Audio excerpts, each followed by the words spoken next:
So you take the sprue off with the pink wheel, and we are getting another one or two of these. Sam ordered those last week.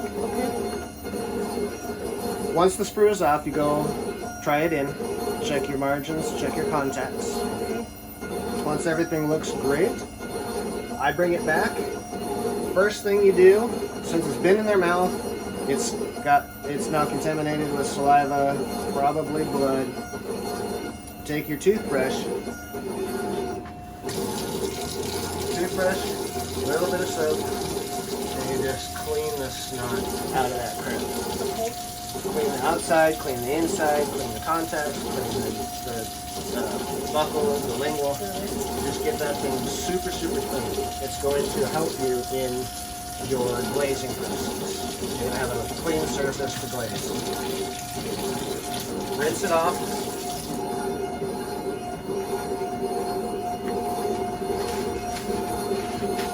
Dry it with a paper towel. Then I'll take the blue or gray wheel. This is a high shine wheel. Same way. Hold your lock button, loosen it, hold your lock button, tighten it back up. Alright. Then you can use this polishing wheel. Say this is our crown. And just go all along the buckle surface. You can go across the top. You don't have to worry about this taking off crown material. What little it does take off is minuscule fine dust. Less than a fraction of a millimeter at a time. Really what this is doing is just polishing the heck out of the outside of that crown. So you go around the lingual, go around your buckle, and you can do a little bit over the top. It's sometimes hard to get into those peaks and valleys, but your glaze is going to get in there and shine up anyway. So once you've got it shined up, now you'll see that it has a little bit of dust on the outside. So you take your crown, drop it into the alcohol here. This is just the 99% isopropyl alcohol. You don't need a lot, just enough to cover the crown. I usually give it a little bit of a swirl so that it washes all those little dust particles off.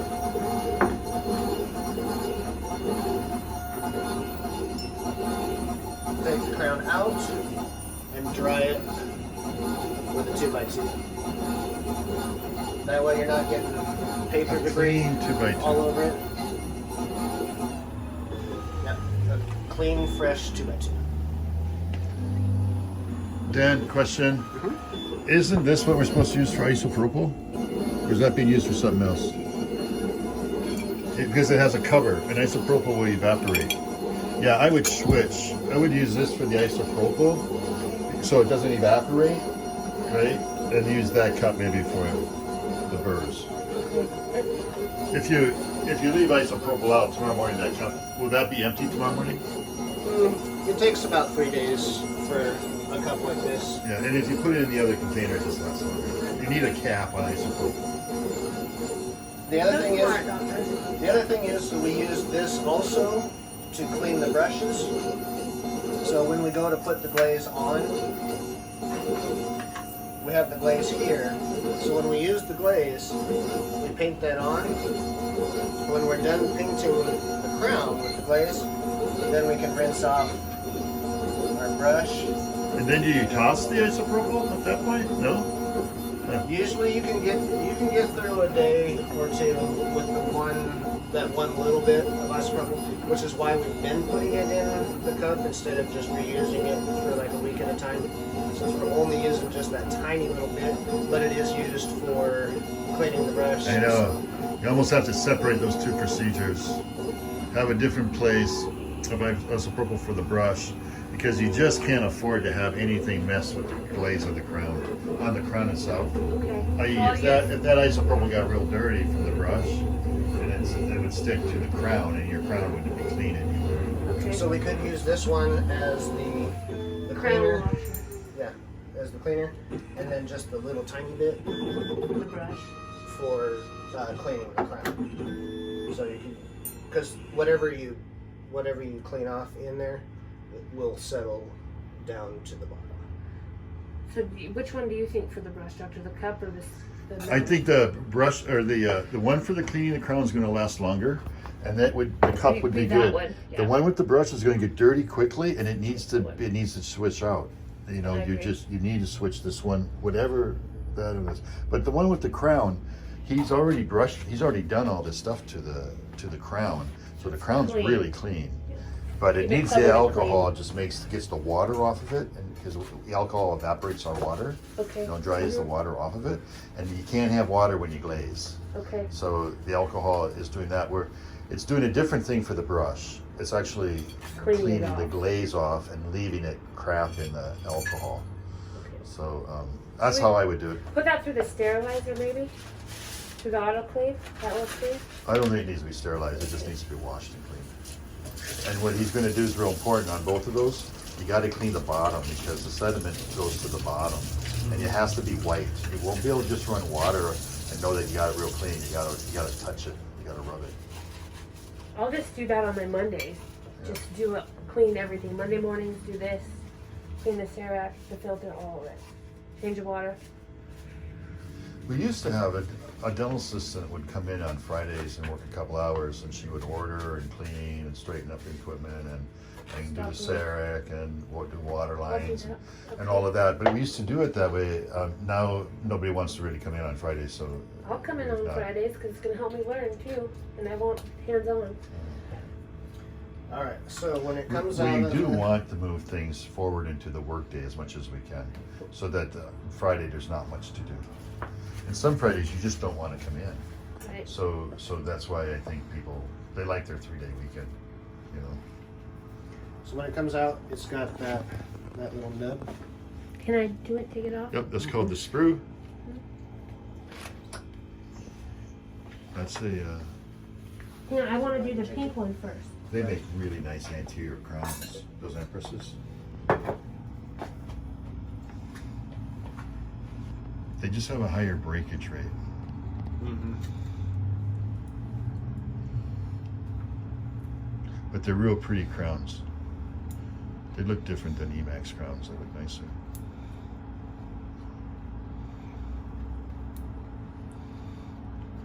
Okay, apparently No, you're not turning that. You're turning this. And this is off. You've lost it. Uh-oh. Push it? You took too much off. You just have to now see if it fits in the hole. As he makes it, the hole gets smaller. There you go. Still fits in the hole. Push. No, you turn this. Okay, let's turn it. Okay. Good? So I'm going to polish. No, this is, I'm going to take the screw off. How do you turn this one? This? Go one more. This is a little temperamental.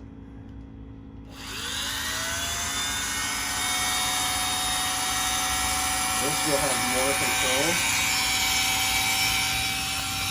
Hold the crown like that so that the screw is sticking out. Finger rest with your other thumb, and now he'll be able to get that off really easy. Straight like that. Finger rests are everything in dentistry.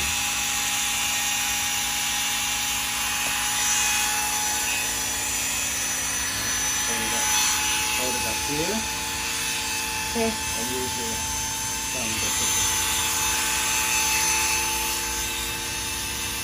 There you go.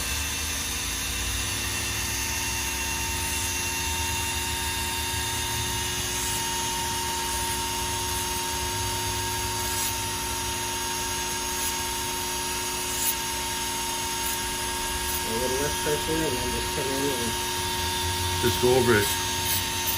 Yep. Oh, like spot do it. yeah. And you could just go Now back you and have to smooth it out. scrape that That's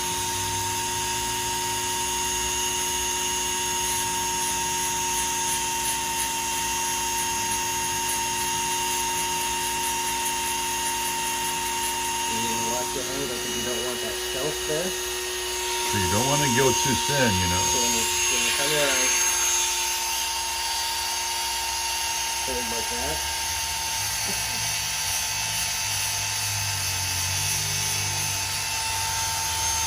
And then look at it to see if you still have the bump from the screw, which we do just a little bit right in there.